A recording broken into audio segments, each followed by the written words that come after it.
মাননীয় পিপি in charge advocate learned বিকাশ কান্তি রায়।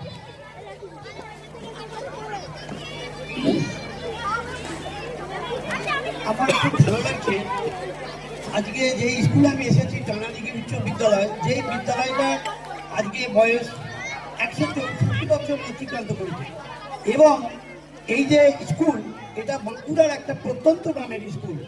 আমার ভাবতেও অবাক লাগছে 164 বছরের আগেকার যে স্কুল, সেই স্কুলে আমি আজকে এসেছি, এসে কিছু বক্তব্য রাখার জন্য এসেছি। তার জন্য আমার নিজেকে খুব ভাগ্যবান মনে হচ্ছে। এই মঞ্চে উপস্থিত স্কুলের শিক্ষক, শিক্ষিকা, অশিক্ষক, শিক্ষাকর্মীরা এবং স্কুলের ছাত্রছাত্রী যারা আজকে সবাই এখানে উপস্থিত আছে, আমি তাদের সকলকে এই নতুন বছরে অভিনন্দন জানাচ্ছি, তোমাদের প্রীতি দিচ্ছি, তোমাদের শুভেচ্ছা জানাচ্ছি। দিয়ে আমি তোমাদের কাছে দু একটা কথা কেবলমাত্র বলবো। আইনের ব্যাপারটা একটা বিরাট ব্যাপার। আইন নিয়ে যদি আলোচনা করা যায়, নাগরিক সচেতনতা কি, তোমাদের কি অধিকার, এই আলোচনা করতে গেলে কমপক্ষে 1 মাস সময় লাগবে। সেই জন্য আমরা আজকে যারা এসেছি তারা প্রত্যেকে কিছু কিছু পয়েন্ট এখানে আলোচনা করব, যেগুলো বর্তমান সময়ের জন্য খুব উপযুক্ত।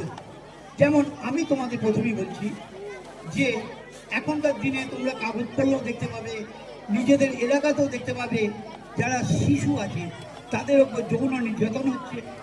যে শিশুদের ওপর যৌন নির্যাতনকে সুরক্ষা দেওয়ার জন্যে 2012 সালে একটা আইন তৈরি হয়েছিল। সেই আইনটা কি, সেইটা সম্বন্ধে আমি তোমাদের দু একটা কথা খালি বলব।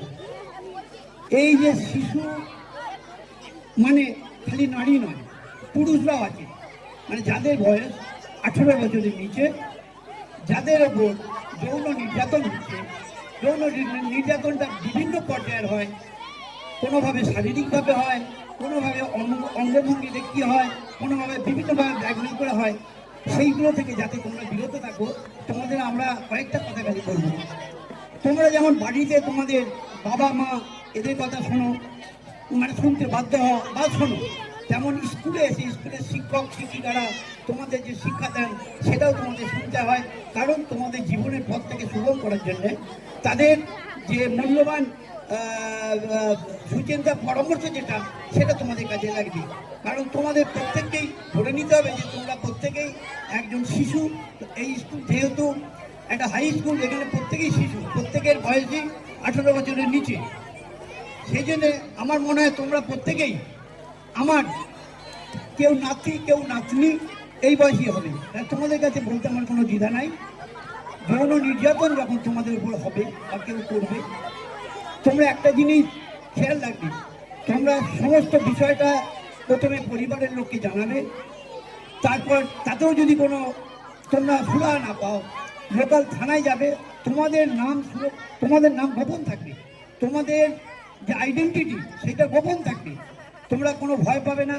তোমাদের ওপর, শিশুদের ওপর যে অত্যাচার, যৌন অত্যাচার চলছে, সেটা মহিলাই হোক আর পুরুষই হোক, তোমরা নির্ভয়ে নিঃসংকোচে, যদি স্কুলে পড়ো তোমরা স্কুলে হেডমাস্টারমশাইকে বলতে পারো, স্কুলের দিদিমণি থাকলে তাকে তোমরা বলতে পারো, যিনি তোমাদেরকে হেল্প করবেন, যিনি তোমাদেরকে গাইড করবেন।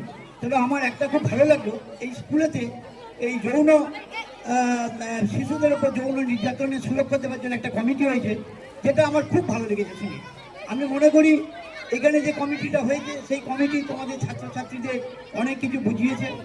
তোমরা তোমাদের শিক্ষক যে কমিটি তৈরি হয়েছে, সেই কমিটির নিশ্চয়ই নির্দেশ মানবে, তার সব কিছু পরামর্শ তোমরা মানবে। এখন যৌন নির্যাতন যেটা, সেটা বিভিন্নভাবে করা যায়।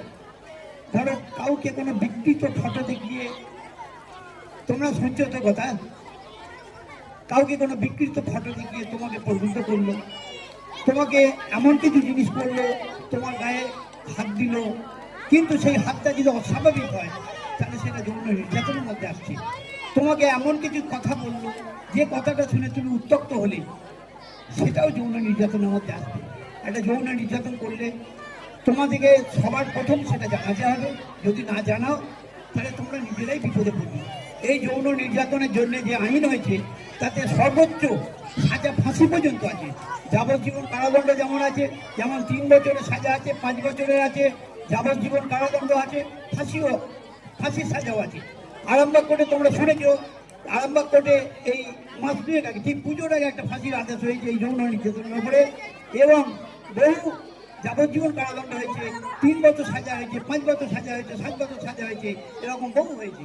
তো আমরা চাইছি যে তোমরা ভয় পেও না, তোমরা নিজেদেরকে শক্ত করো এবং তোমাদের নিজেদের মনের মধ্যে একটা সাহস আনো, যাতে তোমাদের উপর যে যৌন নির্যাতন যেগুলো হচ্ছে বা খবর আশঙ্কা করছো সেগুলো তোমরা কেউ গোপন রেখো না। আমি এই বলি আমার বক্তব্য শেষ করছি, আর বাকি আর আছে আরো কথা বলবে। ধন্যবাদ।